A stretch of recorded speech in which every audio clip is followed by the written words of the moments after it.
আসসালামু আলাইকুম। কি অবস্থা সকলের, কেমন আছেন? আজকের ভিডিওতে ইসলামিক 10টি প্রশ্ন করা হবে, যেখানে আপনি 8টির বেশি উত্তর দিতে পারলে মনে করা হবে আপনি ইসলাম সম্পর্কে ধারণা রাখেন এবং মুসলিম হিসাবে আপনি গর্বিত। চলুন শুরু করা যাক। প্রথম প্রশ্নটা একদম সহজ দিয়ে শুরু করি। আমি কোনো উত্তর বলে দিব না, কোনো অপশন দিব না, আপনাকে উত্তর বলতে হবে। প্রশ্ন নম্বর 1, বলুন তো ইসলামের সর্বশেষ নবী কে ছিলেন? প্রশ্ন নম্বর 2, পবিত্র কোরআনের সবচেয়ে বেশি কোন নবীর নাম উল্লেখ করা হয়েছে? প্রশ্ন নম্বর 3, কোন নবীকে খলিলুল্লাহ বা আল্লাহর বন্ধু বলা হয়?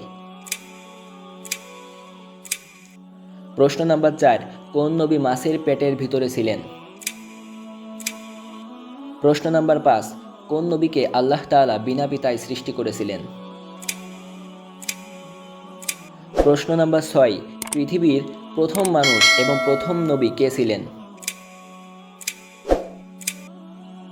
প্রশ্ন নম্বর 7, কোন নবী নিজের ছেলেকে কুরবানি করার স্বপ্ন দেখেছিলেন?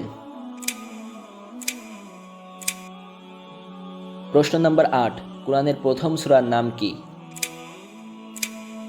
প্রশ্ন নম্বর 9, মুসলমানদের জন্য দিনে কত ওয়াক্ত নামাজ ফরজ? প্রশ্ন নম্বর 10, ইসলামের প্রথম খলিফা কে ছিলেন? মাশাআল্লাহ, যারা উত্তর দিতে পেরেছেন আল্লাহ আপনাদের জ্ঞান আরও বৃদ্ধি করুন। আর যারা পারেননি, মন খারাপের কিছু নেই, ইসলাম সম্পর্কে জানার চেষ্টা করাই সবচেয়ে গুরুত্বপূর্ণ। কমেন্টে লিখে জানান আপনি 10টির মধ্যে কতটি উত্তর দিতে পেরেছেন। ভিডিওটি ভালো লাগলে লাইক, শেয়ার এবং ফলো করতে ভুলবেন না। আসসালামু আলাইকুম।